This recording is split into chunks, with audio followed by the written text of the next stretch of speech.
Hello everyone. तो चलिए हम आज देखते हैं जो हमने नेशनल मूवमेंट अभी हम लोग कर रहे थे, तो उसमें 3 पार्ट हुई थी और उसमें थोड़ी बहुत चीज़ें अभी बहुत, क्योंकि वहाँ तक हम लोगों ने देखा था 1919 तक हम लोग पहुँच चुके थे। ठीक, 1919 से बाद से आज हम लोग कंटिन्यू करते हैं और देखते हैं आज तक हम लोग कहाँ तक पहुँच पाते हैं। पूरी हम लोग 1946 तक आराम से जाएंगे और इसी तरफ हम लोग देखते रहेंगे। तो चलिए हम लोग यहाँ पे शुरू करते हैं आज नॉन कोऑपरेशन मूवमेंट। ये मूवमेंट बहुत ज़्यादा पॉपुलर था क्योंकि इसमें गांधी जी ने खिलाफत मूवमेंट और जो जालियांवाला बाग हुआ था, बहुत सारे लोगों को, हिंदू मुस्लिम सबको एक कर दिया था। तो ये बोल सकते हो कि इंडिया का सबसे बड़ा मूवमेंट था जिसमें सब कोई पार्टिसिपेट किए थे। हिंदू मुस्लिम, गांव से, शहरों से, पढ़े लिखे लोग, अनपढ़ लोग, सबके सब इसमें सपोर्ट किए हुए थे। तो ये बहुत बड़ा मूवमेंट बन गया था और इसको लीड कौन कर रहे थे? गांधी जी इसको लीड कर रहे थे। तो चलिए हम यहाँ पे देखते हैं। Non cooperation movement started by Mahatma Gandhi. ठीक, महात्मा गांधी ने इस मूवमेंट को स्टार्ट किया था। इसमें खिलाफत मूवमेंट वाले हिंदू मुस्लिम सबको इसमें आ गए थे और ये कांग्रेस ने भी इसको सपोर्ट किया था। देन आता है कि इसको सबने सपोर्ट किया था, सपोर्टेड बाई एवरीवन। बट कुछ लोग भी थे इसमें कि जिन्होंने नॉन कोऑपरेशन मूवमेंट को सपोर्ट नहीं किया। तो वो कौन थे? मोहम्मद अली जिन्ना और मदन मोहन मालवीय। इन लोगों ने नॉन कोऑपरेशन मूवमेंट को सपोर्ट नहीं किया था। ठीक, ये दो लोग हो गए जिन्होंने नहीं सपोर्ट किया। और भी लोग होंगे बट ये बड़े नेता थे, एक हिंदू के नेता, एक मुस्लिम के नेता है। बट जो आम पब्लिक थी, हिंदू मुस्लिम, उसने नॉन कोऑपरेशन मूवमेंट को सपोर्ट किया था। अब आइए एक और देखते हैं हम लोग, largest movement against the British. अब ये क्या है कि ये जो मूवमेंट थी ये बहुत बड़ी मूवमेंट थी। लार्जेस्ट मूवमेंट इसको बोलते हैं ब्रिटिश के खिलाफ। अब एक चीज आती है आपको कि इसको और लोगों ने भी सपोर्ट किया था। एक एका मूवमेंट थी, ये कहां पे थी? उत्तर प्रदेश की ये मूवमेंट है, एका मूवमेंट। मोपला आपका केरला का है, अवध किसान सभा यूपी का है, और सिख एग्रीकल्चर पंजाब का है। ये लोग बहुत ज्यादा नाराज चल रहे थे। अब ये क्या, एका मूवमेंट एक बहुत ज्यादा एकता की बात कर रहा है, यूनिटी की मूवमेंट बात कर रहा है, जिसको खिलाफत और ये खिलाफत मूवमेंट वाले लोग और नॉन कोऑपरेशन मूवमेंट वाले दोनों इसमें चल रहे थे साथ साथ। देन इसको लीड करते हैं मदारी पासी। मदारी पासी इसको लीड करते हैं।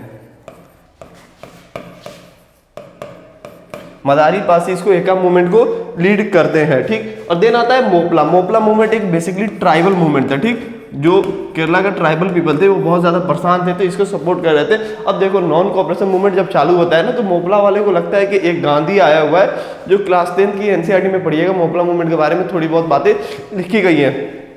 उनकी अलग लगने लगा था कि हमें ज़मीन मिल जाएगा, जो भी हम लोग बहुत दिक्कत से रह रहे हैं, ये सब सारी दिक्कतें हमारी ख़त्म हो जाएगी। गांधी जो आया है ये सब हमारी मदद को हमारी मदद करेगा। देन आता है अवध किसान। ठीक, ये तो लीड स्टार्ट किया गया था जवाहरलाल नेहरू और रामचंद्र से। इसके हेड कौन थे? जवाहरलाल नेहरू और कौन है? रामचंद्र, हाँ, रामचंद्र दास। रामचंद्र दास। अवध किसान सभा। अवध हमारा उत्तर प्रदेश का बीच वाले भाग को हम लोग अवध कहते हैं। तो ये अवध किसान सभा थी, वहाँ पे किसानों की बहुत ज़्यादा चलती जुलती है। ये एरिया आप लोग बहराइच वगैरह जो एरिया हो ना, एक मूवमेंट उधर ही थी। और आता है सिख एग्रीगेशन। ये तो पंजाब की बात है क्योंकि सिखों को बहुत ज़्यादा मारा गया था जालियांवाला बाग में, तो वो लोग की मूवमेंट जो चली रही थी। तो ये पूरे तरीके से मतलब गाँव से लेकर शहर से लेकर ट्राइबल सबको इसमें सपोर्ट कर रहे थे। ये थी हमारी कहानी नॉन कोऑपरेशन मूवमेंट की। और ये लार्जेस्ट मूवमेंट है अगेंस्ट ब्रिटिश। ब्रिटिश के खिलाफ सबसे बड़ी मूवमेंट थी, स्टार्ट किया था गांधी जी ने। और इससे क्वेश्चंस बनती है, एका मूवमेंट कहाँ की है? यूपी की।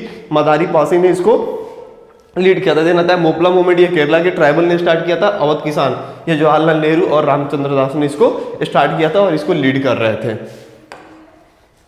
अब आती है कि भाई इतना कुछ हम लोगों ने किया, हमारे नेताओं ने किया, तो जो उस समय की तत्कालीन जो गवर्नमेंट थी, ब्रिटिश गवर्नमेंट थी, उसने क्या किया?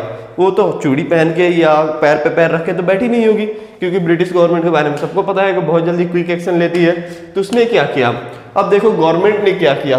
तो गवर्नमेंट ने ये किया कि सबसे पहले लीडर को अरेस्ट करना शुरू कर दिया। जो नेता ज़्यादा हीरो बन रहे थे, जो नेता ज़्यादा हक की बात कर रहे थे, उनको पकड़कर जेल में डाल दिया। सही बात, डाल दिया, चलो कोई बात नहीं। देन उन्होंने प्रेस पे कंट्रोल कर दिया, मतलब कि प्रेस में को ये बोल दिया जो हम बताएंगे वही तुम छापोगे। ठीक, और आज ऐसी कोई जिम्मेदारी नहीं होती प्रेस के ऊपर, फिर भी वो लोग वही बोलते हैं आप जो बोलिए वही हम छापेंगे। ठीक, तो ये प्रेस कंट्रोल उस टाइम थी कि तो जो अब उस टाइम तो आपका कोई भी सोशल मीडिया टेलीविज़न भी इतना पॉपुलर नहीं था, तो सब कोई सब पेपर ही पढ़ते थे, मैगजीन ही पढ़ते थे, वो सब सारी चीज़ें बैन कर दी गई। और थर्ड क्या हुआ, पब्लिक जो मीटिंग होती है, एसोसिएशन होती है, चाहे लोग बैठ के बात करते हैं या विद्रोह की बात करते हैं, चाय पे बैठते हैं, वो सब सारी चीज़ें बंद कर दी गई। सिंपल लैंग्वेज में बोल दो 144 लग गई थी, सेक्शन 144 यहाँ पे लग गई थी कि लोगों को भीड़ नहीं लगाना है, 3-4 लोग एक साथ नहीं बैठ सकते हैं, ठीक। इतना कुछ कर दिया। अब तो ये नॉन कॉपरेशन वाले बहुत परेशान हो गए कि जो भी आवाज़ उठा रहा है उसको जेल में डाल दिया जा रहा है, और न्यूज़पेपर में कुछ तो आ नहीं रही है, तो फिर बातें लोगों तक पहुंचेगी कैसे, फिर हमारा मूवमेंट पॉपुलर कैसे होगा। तो हमेशा की तरह दिसंबर में फिर से क्या होता है, एक सेशन होती है कांग्रेस की, उसमें बैठते हैं सब लोग और वहाँ पे बात करते हैं। अगर ऐसे अंग्रेज नहीं मानते तो हम लोग सिविल डिसोबीडियंस मूवमेंट स्टार्ट कर देंगे। बाद में स्टार्ट होता है। बहरहाल ये पहली बार बात की गई थी दिसंबर 1921 में कि हम लोग सिविल डिसोबीडियंस मूवमेंट स्टार्ट करेंगे। अब ये पूछोगे सर दोनों मूवमेंट थी, नॉन कॉपरेशन मूवमेंट और सिविल डिसोबीडियंस मूवमेंट, दोनों में फर्क क्या है? फर्क देखो इतना ही है, नॉन कॉपरेशन मूवमेंट में हम वो चीजें करते हैं जिसका कोई गुनाह नहीं होता है, जैसे कि हम स्कूल नहीं जाएंगे, कॉलेज नहीं जाएंगे, हम किसी के जैसे हम कुछ काम करते, दुकान चलाते हैं तो दुकान बंद कर दिया, डॉक्टर है तो हम अपने मेडिकल स्टोर में नहीं बैठेंगे। ये सब सारी चीजें थी नॉन कॉपरेशन मूवमेंट में। और सिविल डिसोबीडियंस मूवमेंट में वो चीजें होने लगी थी जिसपे सिविल क्राइम होता है। यहाँ पे सिविल क्राइम भी हम लोग करने लगे थे, ठीक। क्रिमिनल नहीं, सिविल क्राइम भी करना स्टार्ट कर दिए थे सिविल डिसोबीडियंस मूवमेंट में। ये सारी चीजें थी। देन आता है 1 फरवरी 1922 में 1 फरवरी को गांधी जी बोलते हैं, दो डिमांड रखते हैं। डिमांडें बहुत थी जो ज़्यादा इंपॉर्टेंट। अंग्रेजों से बोला कि पहली चीज़ हमारे जो नेता हैं उनको रिलीज करो, जितने भी पॉलिटिकल हमारे नेता को तुमने कैद किया है उसको रिलीज करो, और दूसरी प्रेस पे जो तुमने कंट्रोल लगाया उसको हटाओ, नहीं तो मूवमेंट और आगे बढ़ जाएगी। अब थोड़ा सा मूवमेंट को और मसालेदार बनाने के लिए नेता तो नहीं बट वहाँ की जो पब्लिक थी उन्होंने कुछ कर दिया। आपको याद होगा 1922 से, तो आइए हम लोग देखते हैं चौरी चौरा इंसिडेंट, ठीक। चौरी चौरा एक जगह है गोरखपुर के पास। वहाँ पे लोगों क्या करते हैं, लोग बहुत ज़्यादा उत्सुक हो जाते हैं, बहुत ज़्यादा फॉर्म में आ जाते हैं, और वो लोग पुलिस से ही भीड़ बढ़, अब हो सकता है पुलिस ने उसका आया हो। जैसे कि अभी भी कहीं भी प्रोटेस्ट होती है तो क्या होता है, पुलिस आती है, कुछ ना कुछ आपको पिन करती है, ठीक, कि आप शांति वाले प्रोटेस्ट को थोड़ा सा भड़काएं, फिर उसके बाद वो डंडा बजाना शुरू कर देगी, क्योंकि पुलिस शांति वाले प्रोटेस्ट में कुछ नहीं कर सकती है। वो थोड़ा सा आपको पिंच देगी, पिन कसेगी कि आप थोड़ा सा और माहौल बनाइए कि हम इधर से अपना बरसाना शुरू करते हैं। वही काम यहाँ पे हुआ था चौरी चौरा इंसिडेंट में। ये लोग बहुत प्रोटेस्ट करते होंगे, उनका कहना वही था, तो पुलिस ने उनके साथ कुछ कर दिया। 3 लोगों ने पुलिस में ही थाने में ही आग लगा दिया। थाने में आग लगा देते हैं तो 22 पुलिस वाले उसमें जल के राख हो जाते हैं। चौरी चौरा इंसिडेंट ये गोरखपुर में उत्तर प्रदेश की कहानी है। 5 फरवरी के दिन हुआ था। 22 पुलिस वाले मर गए थे जल के पुलिस थाने में, क्योंकि आग लगा दिया था पब्लिकों ने। अब देखो गांधी जी के मैंने पहले ही बताया था, उनकी स्ट्राइक 3 चीजों से चलती है। पहली क्या, प्रोटेस्ट, दूसरा क्या है फास्टिंग, तीसरी क्या है प्रेयर, ठीक। गांधी जी का यही रूल था, प्रोटेस्ट होगा तो यही 3 चीजें होंगी, सत्याग्रह जो था इनमें यही 3 चीजें होती थी। अब ये तो मारना जलाना, अब इनको पता चल गया था, क्योंकि ब्रिटिश से हम लोग तो जीतने वाले नहीं थे, क्योंकि उनके पास बहुत ज्यादा आर्टिलरी थे, गन वगैरह बम वगैरह बहुत ज्यादा थे। अब क्या था कि गांधी जी ने यहाँ पे एक स्टेप लिया, उन्होंने नॉन कोऑपरेशन को विड्रॉ कर दिया। जो इतनी अच्छी नॉन कोऑपरेशन मूवमेंट चल रही थी एनसीएम, उसको बोले कि अब देखो इसमें तो दंगे भड़क गए, अगर लोग भीड़ लगाएंगे तो पुलिस वाले जिसको चाहेंगे उसको मार देंगे, बहुत ज्यादा लोगों को जान गंवानी पड़ेगी। तो गांधी जी ने बोला अब देखो अब यहाँ से हम खत्म करते हैं। तो नॉन कोऑपरेशन मूवमेंट 12 फरवरी को विड्रॉ किया गया। 5 फरवरी को चौरी चौरा इंसिडेंट होती है और 12 फरवरी को नॉन कोऑपरेशन मूवमेंट विड्रॉ कर लिया जाता है। चौरी चौरा इसीलिए बहुत ज़्यादा इंपॉर्टेंट हो जाता है, क्योंकि इसी की वजह से इंडिया का सबसे बड़ा मूवमेंट विड्रॉ कर लिया जाता है, ठीक। यूपी वालों की गलती थी या सही थी ये हम नहीं बता सकते, या गांधी जी की गलती थी। आप लोग सोचिए गांधी जी ने सही किया या गलत किया, ठीक। अब आते हैं मार्च 1922। अब देखो क्या हुआ था कि प्रोटेस्ट तो खत्म हो गई, एनसीएम खत्म हो गया। नेता कब तक मजबूत रहता है, जब तक उसके साथ पब्लिक की सपोर्ट रहती है। अब गांधी जी ने नॉन कोऑपरेशन मूवमेंट हटाया, बहुत लोग नाराज थे, बहुत लोग सही बोलेगा चलिए ठीक है आपका यही रूल है तो मान लेते हैं, बट बहुत लोग नाराज भी थे। इसी नाराजगी में ब्रिटिश आता है और गांधी जी को दबोच लेता है। दबोचने के बाद उनको 6 साल की जेल हो जाती है, ठीक। तो गांधी जी मार्च 1922 में जेल में जाते हैं। फरवरी में सारी चीजें विड्रॉ करते हैं और मार्च में 6 साल के लिए जेल में चले जाते हैं। तो गांधी जी अब यहाँ से 6 साल के लिए बंद हो जाएंगे, कैद हो जाएंगे। गांधी जी की स्टोरी अब आपको 6 साल के बाद मिलेगी। 22 में खत्म हो गए, अब एक ही बार ये आएंगे 28 में, ठीक, उससे पहले नहीं आएंगे, आएंगे 28 में और सिविल डिसोबीडियंस मूवमेंट स्टार्ट कर देंगे, ठीक। गांधी जी चैन से बैठने वाले इंसान नहीं है, वो लड़ते रहते हैं, ठीक।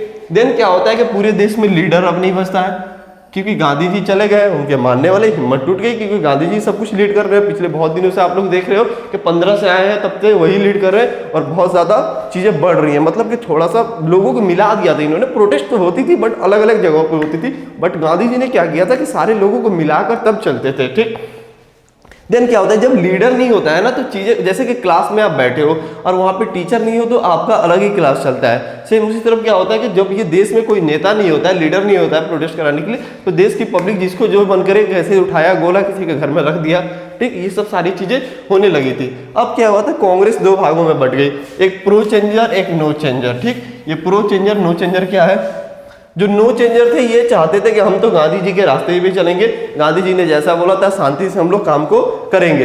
अब प्रो चेंजर क्या चाहते थे, ये चाहते थे कि हम जो इलेक्शन ब्रिटिश कराते हैं उसमें पार्टिसिपेट करेंगे और उसमें जाके हम लॉ को बनाएंगे। ये 2 लोगों की 2 सोचें थी।